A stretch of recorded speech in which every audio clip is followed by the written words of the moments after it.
This video provides a guide to the OSCE process. OSCEs, or Objective Structured Clinical Examinations, test a range of practical and clinical skills, and the aim of the video is to demonstrate how an OSCE runs, i.e. the process.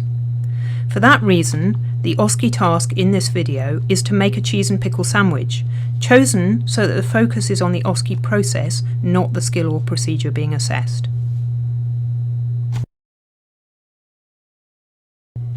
The typical sequence of an OSCE is that first, the student reads a scenario that describes the task. Then, when instructed to do so by the audio system, the student enters the examination station. The student provides their full name when asked by the examiner, and then performs the task, while being watched by the examiner. The examiner completes a checklist, plus a global rating scale in some OSCEs, and the audio system provides a warning when the student has 1 minute remaining. When the student has completed the task, the student must remain in or at the station until the audio system instructs, "Please move on to the next station." At that point, the student moves on to the next station in the circuit. In part 1, we will demonstrate the OSCE with everything done as it should be. There is an automated timer, and in this case the student has 1 minute to read the scenario and is then told to enter the station. The examiner then asks some scripted questions, and then the student performs the task, i.e. makes the sandwich. The examiner is using a checklist to mark the steps that are completed successfully. We'll now watch the scenario all the way through.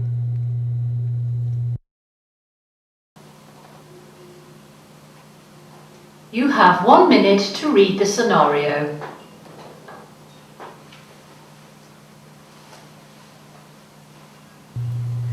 The scenario can be read easily within the 1 minute, and it is also printed on different coloured paper for different reading preferences.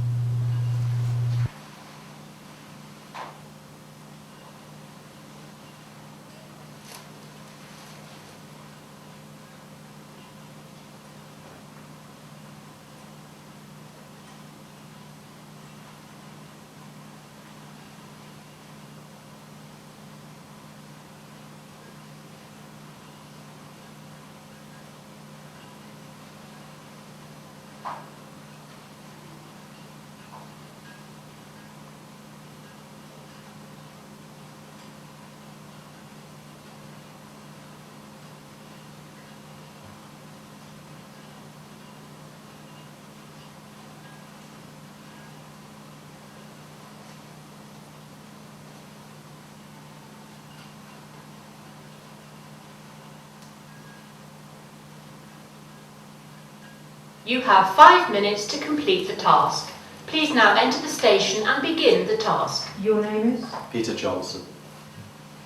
Have you read the scenario? Yes. Do you understand what you have to do? Yes. Please begin.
You have 1 minute remaining.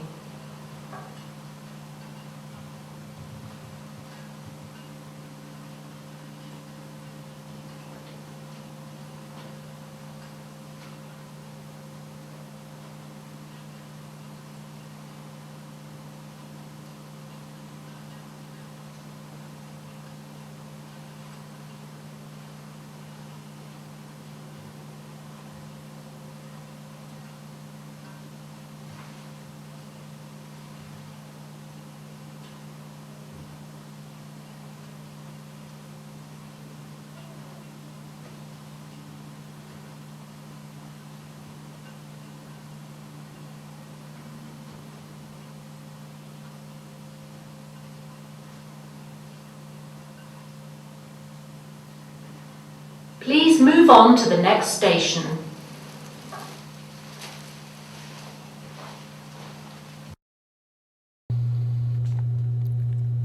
The examiner then resets the station, ready for the next student.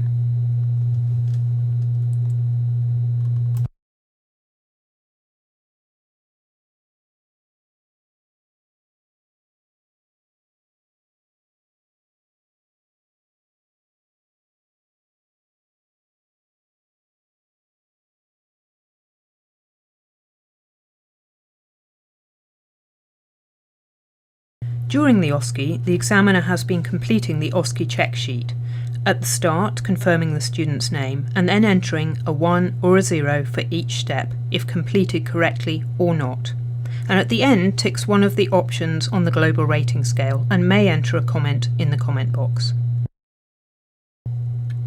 In part 2 we run the OSCE again, and this time illustrate some common mistakes in the process.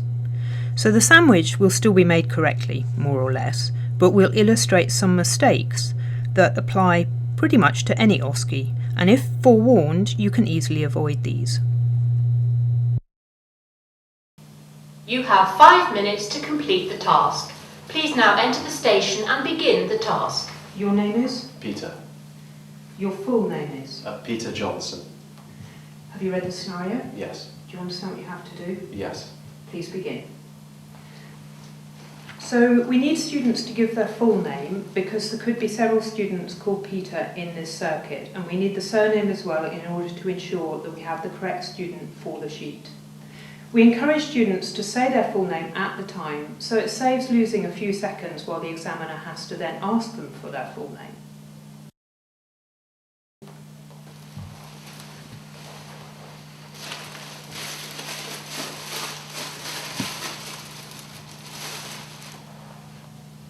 Oh, I've not put my gloves on, but in the real thing I would have put my gloves on at that stage. So we mark students for what they do, not what they say they would have done. So he needs to put the gloves on in order to get the mark.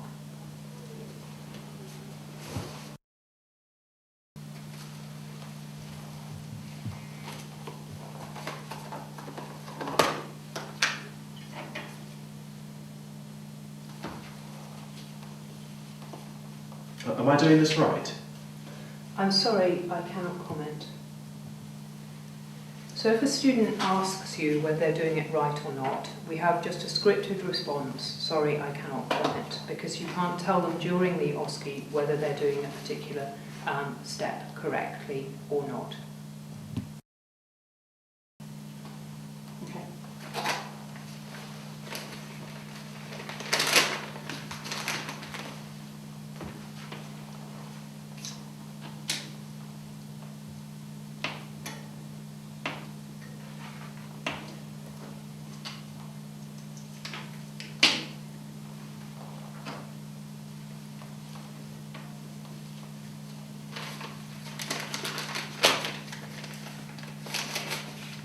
I can't remember what to do now. Would you like to read the scenario again? Over there. So if a student can't remember what to do next, then we always have a copy of the scenario inside the station, and you can direct the student to that scenario so they can read it, rather than you repeating the scenario to them. Okay.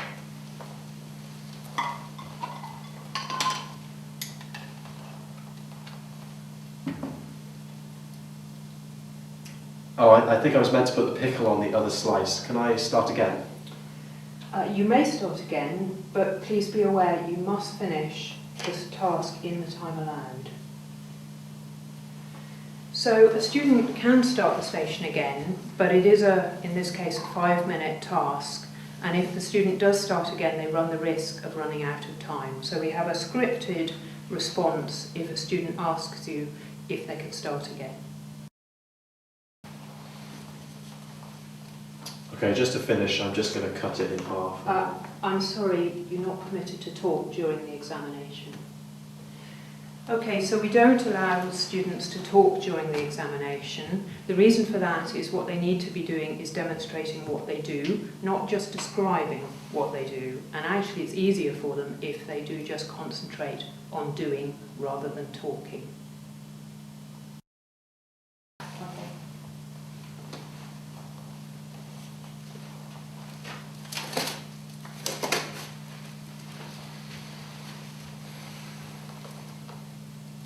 It's lovely weather outside, isn't it? I'm sorry, you're not permitted to talk during the examination. So the bit about not talking also applies to general chit-chat. So it's important to just keep the exam professional and quiet and not encourage general chit-chat to start up around the group of stations.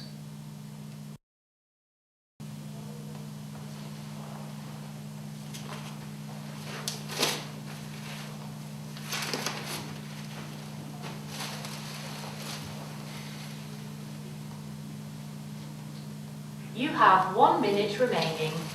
Please remain in the station until the full time is up. So if a student does finish before the full time, they must remain in the station. So we don't allow students to go out and start wandering around. So if a student does try to walk out, please ask them to stop and remain in the station until the timer tells them that they can move on to the next station. So that's how an OSCE works. In other words, the process. It's now time to focus on practicing the procedures. And our top tip is that there are 3 P's: practice, practice, and pass the OSCE.